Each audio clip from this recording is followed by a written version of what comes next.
இன்னைக்கு நான் என்ன பண்ண போறேன்? நான் ஒரு குட்டி யோபு ஸ்டோரி தான் சொல்ல போறேன். என் பேர் வந்து கிரேஸ். உங்க பேர் என்ன அதுன்னு கமெண்ட்ல சொல்லுங்க. ஓகே, இப்போ நாங்க குட்டி பைபிள் ஸ்டோரி சொல்லலாமா? ஒரு ஊர்ல யோபுங்கிற மனுஷன் இருந்தானா. அவனுக்கு 7 பையன் 3 பொண்ணு இருந்தாங்க. அவனுக்கு ஆடு மாடுன்ற விலங்குங்க நிறைய இருந்துச்சு. அதுக்கப்புறம் ஒரு நாள் பிசாசு போயிட்டு ஏசப்பா கிட்ட போயிட்டு ஏசப்பா சொன்னாங்க யோபு எனக்கு எவ்வளவு பயந்து இருக்கிறான் அவனுக்கு, அதனால நீ எல்லாமே கொடுத்துருன்னு சொன்னாரு சாத்தான்.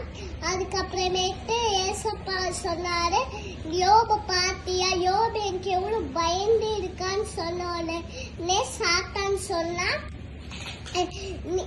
ஏசப்பா சொன்னாங்க நீ எல்லாத்தையும் எடுத்துக்க, ஆனா அவனோட ஜீவனை மட்டும் எடுத்துக்காத விட்டுன்னு சொன்ன உடனே சாத்தான் பேசிட்டு போன உடனே தூங்கி எழுஞ்சி பார்த்த பிறகு அவன் கை கால் ஃபுல்லா கொப்பளமா இருந்துச்சு. அவன் ஆடு மாடு எல்லாமே இடிஞ்சு இறந்து போச்சு. அவன் வீடு கூட இல்லாம இருந்தான்.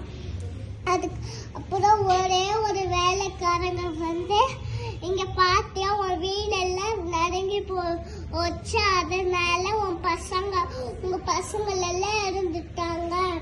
அதுக்கப்புறம் உங்க மனைவி வந்து கேட்டாங்க, நீ எதுக்கு ஏசப்பாவை எதுக்கு நீ ஏசப்பாவை அவங்க எதுக்கு வணங்குற, நீ அவங்கள விட்டதுன்னு சொன்ன உடனே அவங்க மனைவி சொன்ன உடனே அதுக்கப்புறம் யோபு வந்து கர்த்தரின் மேய்ப்பரா இருக்கிறான்னு சொன்னாங்க. அதுக்கப்புறமேட்டு நீங்களும் எப்ப பார்த்தாலும் ஏசப்பாக்கு பயந்து இருக்கணும். ஏசப்பாவை பார்த்து எதுவும் பண்ணக்கூடாது. எப்பவுமே பைபிள் வாசிக்கணும். ஆமென். தேங்க்யூ. இந்த வீடியோக்கு ஒரு லைக் பண்ணுங்க, கமெண்ட் பண்ணுங்க, ஷேர் பண்ணுங்க. மறக்காம இந்த வீடியோக்கு ஒரு சப்ஸ்கிரைப் பண்ணிருங்க. பாய்.